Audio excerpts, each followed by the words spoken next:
La pierre angulaire de l'existence du peuple juif se décline à 3 niveaux. Le fameux Naran. Naran, ça veut dire Neshama, Ruach, Nefesh. Neshama, l'âme, Ruach, l'esprit, Nefesh, la force spirituelle. Ces 3 niveaux dans l'âme, un qui est purement absolu, éternel, c'est la Neshama, qui correspond à la pensée, le Ruach, qui correspond à l'esprit, à la parole, ça veut dire à la personnalité de la personne. Et Nefesh, qui est la force spirituelle qui anime le corps et la possibilité de faire des actions. Donc on a pensée, parole, action, âme éternelle, Ruach, qui est la personnalité elle-même, et l'énergie spirituelle. Donc ces 3 choses-là, bien entendu, ce n'est pas juste des reçus, c'est des choses qu'on doit travailler, c'est des choses que Dieu nous a donné, des bijoux qu'on doit sculpter, qu'on doit polir, par l'étude, la pensée, par l'esprit, la parole, pour le travail des midot, corriger ces traits de caractère, et Nefesh par l'action. Donc voilà 3 plans d'application de ces 3 niveaux d'aide de l'homme, l'étude, le tikkun hamidot et agir. Ces 3 choses. Voilà comment un juif organise sa vie. Alors l'étude, on voit que l'étude de la Torah, dans chaque action il y a son piège. L'étude de la Torah, c'est que ça doit nous rendre grands. Or très souvent des gens étudient la Torah et deviennent, comment dire, mesquins dans leur étude. Ils répètent toujours les mêmes malachim, ils répètent toujours les façons de voir, ils deviennent dogmatiques, ils deviennent fermés, on ne voit pas de grande luminosité dans leurs paroles, ils reproduisent des banalités que des fois Dieu préserve, un philosophe dit des choses plus intéressantes que... Donc comment ça se fait ça?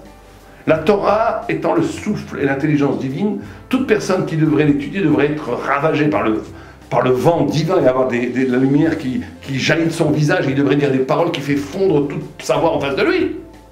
Oh, très souvent, vous avez des gens, ils sont là, à Torah, ils sont au collège, ils étudient la journée, ils vous disent quelque chose, d'avoir envie d'aller dormir, ils vous disent, monsieur, qu'est-ce que vous racontez des ch'touillottes?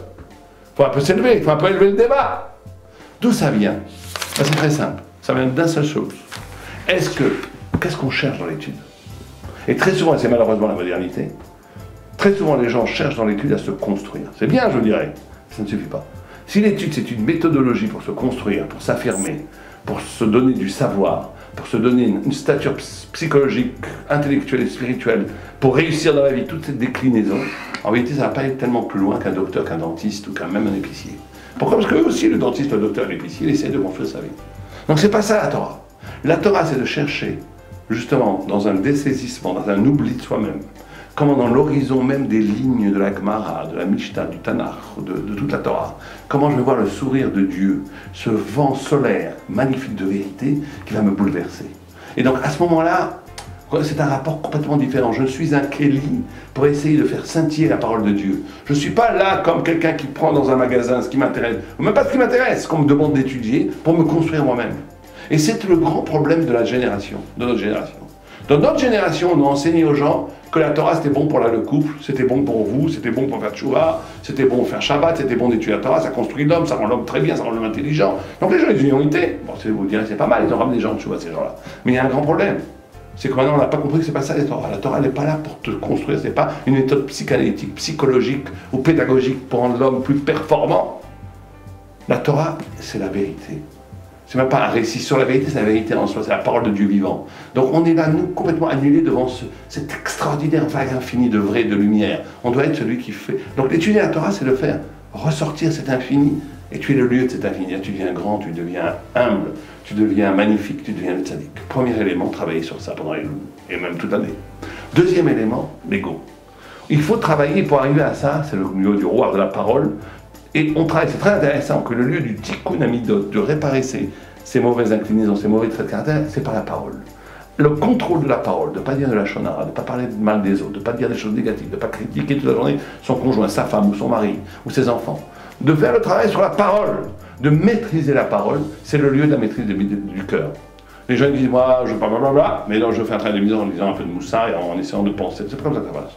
Si on veut casser le yatsera qui nous habite, c'est par la parole. En maîtrisant la parole, principalement en 3 choses. En ne disant pas des choses blessantes aux gens autour de nous, en ne disant pas de la shonara, et en ne disant pas n'importe quoi, des livres bêtises, blablabla, pour parler. Donner à la parole le caractère sacré du lieu de rendez-vous avec Dieu. C'est un temple, la parole. Et c'est le temple. Comment on sculpte notre parole, ça va avoir un impact direct sur notre cœur, sur nos midot. C'est ça le deuxième travail qu'il faut faire. Et quand on fait ça, Baruch Hashem, on est dans une voie qui nous améliore. Troisième et dernière chose, agir. Nefesh. Agir. On ne peut pas avoir une vie même de Torah, même une vie de bonne midot, quelqu'un qui étudie la Torah, mais qui n'agit pas, qui n'engage pas son corps, sa puissance physique et spirituelle, son énergie, pour des causes qui ne sont pas lui-même, n'a pas de vie. L'essence même de la vie, c'est d'être capable d'engager des efforts, de projeter des actions qui ne sont pas pour moi, mais qui sont pour Am Israël, pour la Torah et pour Dieu, à et nous, qu'on essaie de réaliser ces trois niveaux de travaux intérieurs qui donnent aux Juifs sa dimension de tzaddik et de quelqu'un qui porte la lumière de l'univers, à et nous.